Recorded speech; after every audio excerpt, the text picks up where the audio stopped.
In theory, there are only 4 styles of parenting. Authoritarian parents are controlling and demand obedience without considering the child's point of view. Permissive parents are loving but don't exert any control. There are no rules. Authoritative parents are firm but loving. They encourage independence within limits. Neglecting parents are uninvolved and often uninterested in their own child. Recently, a 5th style was proposed, but we will come back to that later. The styles range from controlling and demanding to complete freedom, and from cold and unresponsive to loving and receptive. Each authoritative, permissive, authoritarian, and neglectful parents have their place. To understand what it means to grow up with parents from each end of the spectrum, we can imagine the lives of 4 children. Sarah's parents are authoritarian. They love their girl, but they believe that strict rules are important to make Sarah become well-behaved and fit into society. If Sarah cries, she's told to stop.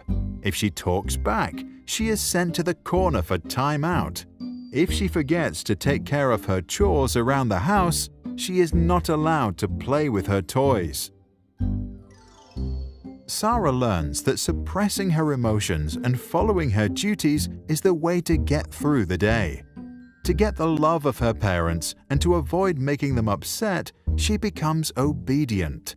However, because Sarah was never allowed to decide for herself or follow her intrinsic interests, as an adult, she doesn't know what she really wants. She begins living a life that seems perfect to her parents and society, but might leave her unhappy on the inside. Permissive parents, like those of Peter, enjoy their little boys so much that they believe they should fulfill all his wishes, give him full freedom, and never say no. Peter enjoys full control over his parents and gets whatever he wants. If he doesn't want to walk, he'll be carried. If he wants ice cream he gets. If he wants to play games, he'll be playing them all night. Peter grows up completely without borders and does whatever he thinks is right. He never coped with conflict, and he did not learn to control his emotions. The fact that he always got what he wanted made him a bad loser. As he grows older, he often acts inconsiderate and doesn't know his limits. Arthur's authoritative parents respect their child's needs, but believe that kids need freedom within certain limits. Arthur can freely play, but when he's done, he needs to help tidy up. He is allowed to eat ice cream, but only on Sundays. Screen time is limited to 30 minutes a day. There may be conflict, but the parents listen to what Arthur has to say and then lay down the rules. Arthur learns that some things are difficult, but his parents give him all the support he needs to get through it. He develops the strength to endure hardships and to continue following his interests and passions. In class, he bravely expresses his own opinions in an appropriate manner. During breaks, he can show his emotions and act freely. As an adult, he agrees to rules only after they have been discussed and he feels like he understands them. Neglectful parents are usually not present in their children's life. Nora often feels completely alone in the world. She experiences full freedom to do anything she wants to and has plenty of imagination, but she never receives any feedback or even attention. Nora realizes that it doesn't matter what she does because no one cares anyway. The lack of attention leads to a lack of trust in herself and others.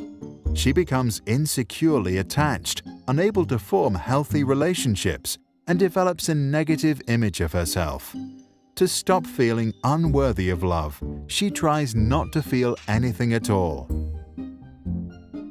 In recent years, over-involved parents who are present in every aspect of their child's life are often referred to as the 5th style. These parents are also known as snowplows, removing obstacles out of their kids' path, or helicopter parents who hover about and micromanage every aspect of their child's life. Since they won't let their children do anything alone, the children can't learn to overcome challenges by themselves. Research infers that these children don't like to solve difficult problems, lack perseverance, and may even procrastinate in protest when something requires a lot of effort. Since most research on parenting is based on self-reports and was done in the US and Europe, it is not clear how strongly the observed effects will hold up in controlled observational experiments or in other parts of the world. The 4 parenting styles were first introduced by psychologist Diana Baumrind. For good parenting, she advised balance of demandingness and responsiveness.